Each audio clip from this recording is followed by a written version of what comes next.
Assalamualaikum warahmatullahi wabarakatuh. Perkenalkan, nama saya Nur Rafiq. Saya dari Prodi Ekonomi. Di sini saya ingin mempresentasikan 5 contoh soal yang mencakup tentang pretest, entry behavior test, cross test, dan embedded test. Untuk sebelumnya, di sini dosen yang mengampu yaitu Bapak Isrianto Soleh, MPD. Baik. Di sini mungkin tidak terlalu asing apa itu pre-test, entry behavior test, post test, dan embedded test. Mungkin ini sudah menjadi penerapan sehari-hari yang ada di sekolah, pendidikan, di dunia pendidikan. Mungkin ini saya ingin memberikan contoh dari masing-masing tersebut. Yang pertama yaitu entry behavior test atau tes perilaku awal atau mata pelajaran. Dalam mata pelajaran apapun itu mesti ada tes perilaku awal. Nah, tujuannya untuk mengukur kemampuan dasar yang sudah dimiliki siswa sebelum memulai topik baru.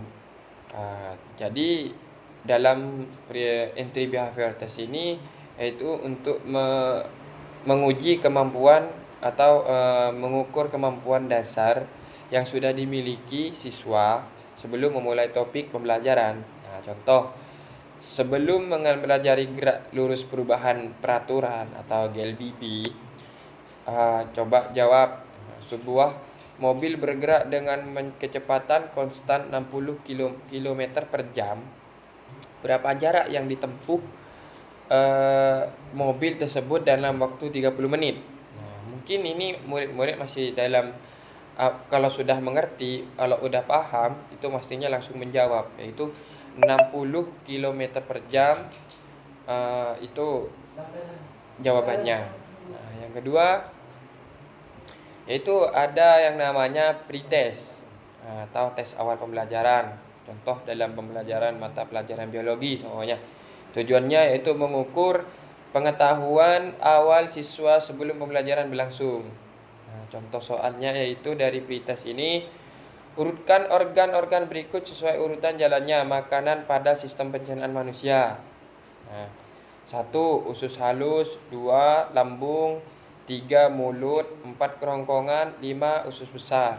Jawabannya itu yang benar yaitu ketika ingin diurut yaitu 3, 4, 2, 1, 5. Nah, itu sudah mengukur pengetahuan awal siswa sebelum pembelajaran berlangsung. Tes awal pembelajaran lah. Itu jadi pretest. Nah, yang ketiga itu embedded test. Ya, embedded test ini apa? Tes tertanam di tengah pembelajaran. Nah, contoh pembelajaran apa ini? Pembelajaran matematika lah, sama. Mungkin tujuannya itu mengecek pemahaman siswa di tengah proses pembelajaran. Contoh soal, diketahui fungsi kodrat f dalam kurung x sama dengan x 2 dikurangi 6x plus 8. Nah, dan itu apa?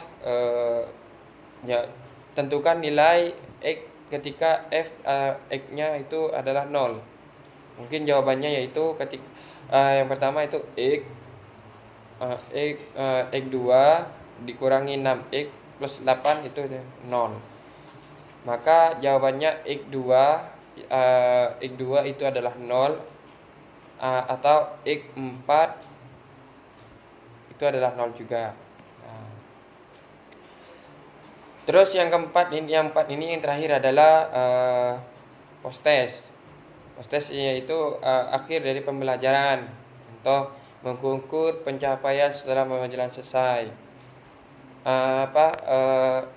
Mengukur pencapaian setelah pembelajaran selesai. Contoh teks eksposi lah contohnya. Soalnya itu setelah mempelajari teks ini mungkin indikasi menanyakan tentang tesis dalam kutipan. Contoh yang ya jawaban contoh soalnya yaitu soal pembelajaran tentang teks eksposi lah. Penggunaan transportasi umum dapat mengurangi kemacetan di kota besar. Jika di masyarakat lebih memilih angkutan umum daripada kendaraan pribadi, jumlah kendaraan di jalan akan berkurang. Nah, itu soalnya. Mungkin jawabannya, mungkin ya. Tesisnya itu penggunaan transportasi umum dan dapat mengurangi kemacetan di kota besar. Tuh. Lalu yang terakhir ini embedded test. Ini apa? Evaluasi lanjutan. Tujuannya yaitu mengukur pemahaman siswa setelah pembelajaran dan saat percakapan konsep. Tuh. Mungkin itu dari saya. Mohon kurang lebihnya saya mohon maaf. Assalamualaikum warahmatullahi wabarakatuh.